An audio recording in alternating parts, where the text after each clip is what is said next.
ازيكم يا امارات، عاملين ايه؟ تيجي النهارده نعمل بقى العجه القمر دي، نجربها مع بعض ببيض و4 معالق دقيق وخضار. حاجه كده تحفه، تنفع فطار غدا عشاء. ما تيجوا بقى نبدا على الوصفه كده، وعايزاكم تجربوها وتقولوا لي رايكم فيها. مش قادره اقول لكم في قلبك. والله يا جماعه تجنن. تعمليها بقى سندوتشات، تحطش عليها طماطم، خلل، بتنجان، طحينه مع بطاطس. بجد والله يا جماعه جميله جدا وهتعجبكم، وتمشي في فطار وغدا وعشاء، وسهله جدا، مش تاخد في ايدك ثانيه. يلا نقول بسم الله ونبدا الوصفه. يلا يلا يا جماعه نقول بسم الله ونبدا نعمل العجه بتاعتنا.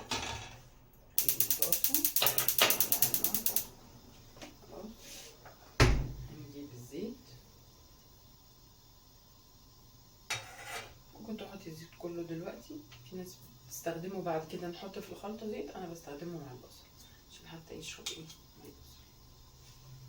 دي نص كوبايه ايه زيت يقدح، ننزل بايه البصل بتاعنا او الزيت بتاعنا اهو، هننزل فيه بالبصل كيلو كبار. انا بحب ازود، انا بحبه يا جماعه. وبكده يا جماعه هيكون البصلايه عندنا جبلت اهي، بصوا ابتدت ايه تصفر صفار بسيط. انا مش هخليها تصفر، انا هبدلها بس كده خلاص. هنزل عليها بفلفلتين رومي حلوين كده اهو.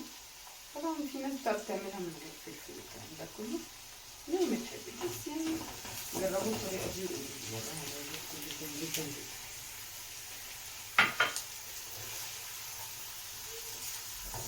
انا بس عايزه ايه اخلي الخضار يلبن مع البصلايه. طماطمايه اهي شايله قلبها، ميبقاش فيها ايه ميه.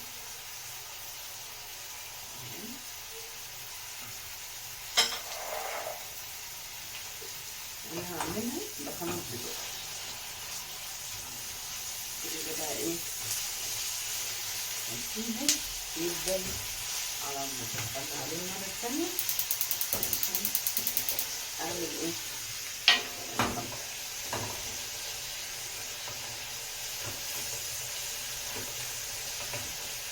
انا كده بعمل من هنا، اعمل بس معاكم ايه الخيط.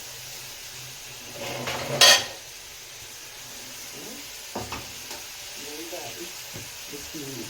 هجيب المعلقه بتاعها ايه ده ايه، انا عايزه حاجه غاليه تفضل عندي كلها بلاك مش كبير، هجيب نص ايه بلاك.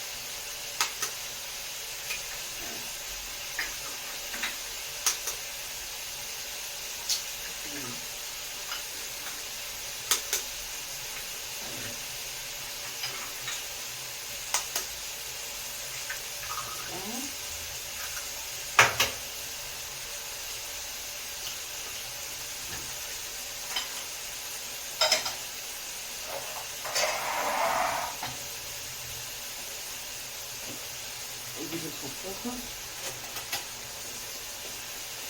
يا جماعه، هنزل كده اسخن كده حلو قوي.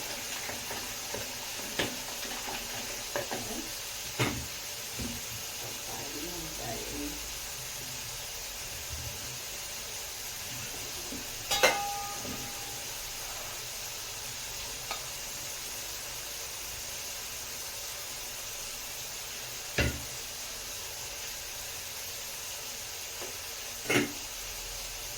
هحط لهم نفس الحجم بتاع الفنجان لبن.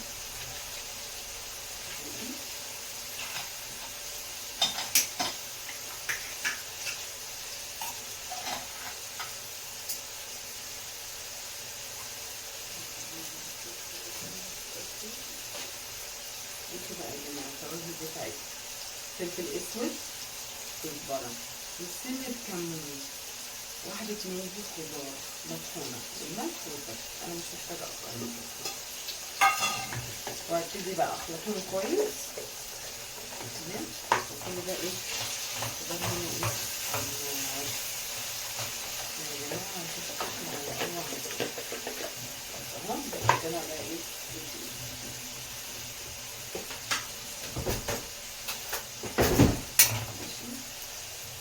واحد كده واثنين ثلاثة أربعة. نحط معلقة صغيرة بيكنج باودر أو نص كيس لو مش هتعرفي ايه تظبطيها، مش عايزينها يبقى فيها ايه تفلات. خلاص هنفضل ايه نزودها كده.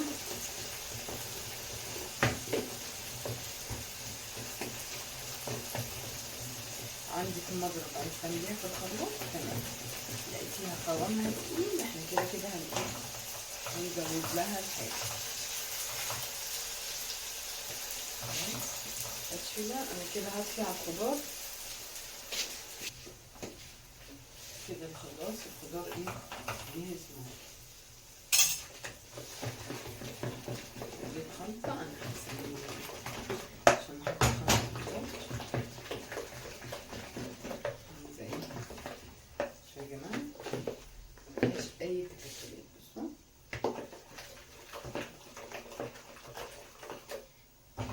تمام. انا ما بحبش ادبل الخضار على النار، انا بحطه وبعد كده ايه احط البصل. دول حزمتين بقدونس، واحده كزبره، واحده شبت. انا بحب البقدونس والكزبره ازيد شويه، بحبهم يبقى ورقهم كده باين. انا بحبهم في الخضار كده. في ناس بتحب تدبلهم على النار، انا ما بحبش كده الصراحه. خلاص كده انا حطيت البقدونس والخضار وهنزل عليهم بايه بالفلفل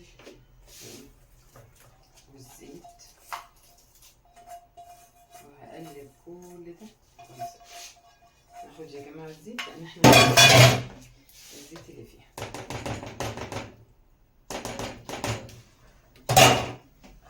لو احتاج الزيت تاني نحط لها ايه شويه زيت.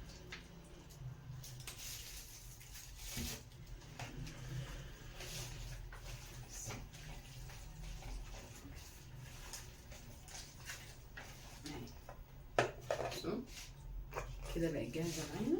طبعا هنبقى محضرين الصينيه وهننزلها في الصينيه وعلى الفرن. الصينيه ايه مقاس انت عايزاه، حاجه بقى عاليه اقل على حسب ما انت عايزه. اهو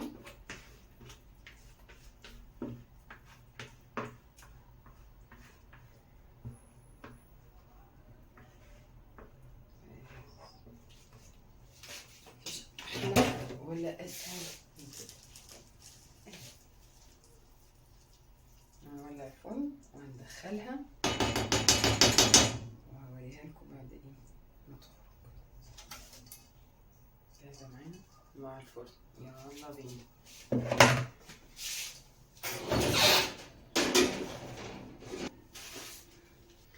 كده خلصناها تستوي وندوقها مع بعض.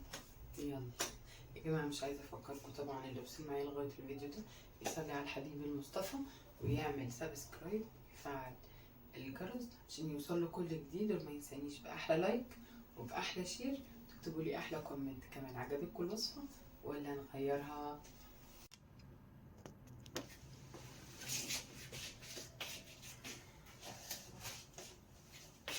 ويا جماعه الصينيه خلصت من الفرن. تعالوا بقى ندوقها كده نجربها. انا قطعتها. بصوا يا جماعه هي الفرن عندي حامي، درجه الحراره بتاعته عاليه، هي ما اخدتش تلت ساعه، من هي ربع ساعه بالظبط. تمام. مش قادره بقى اوريكم حالا حالا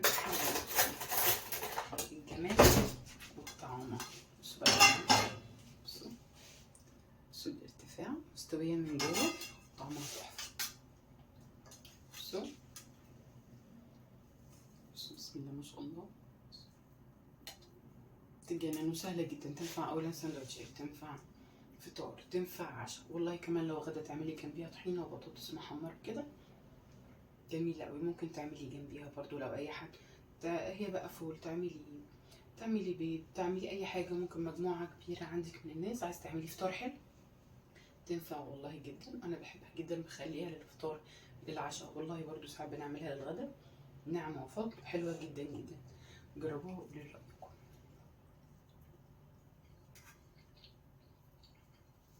والله يا جماعة طعمها تحفة تحفة، انتوا بجد لازم تجربوها. بصوا كده.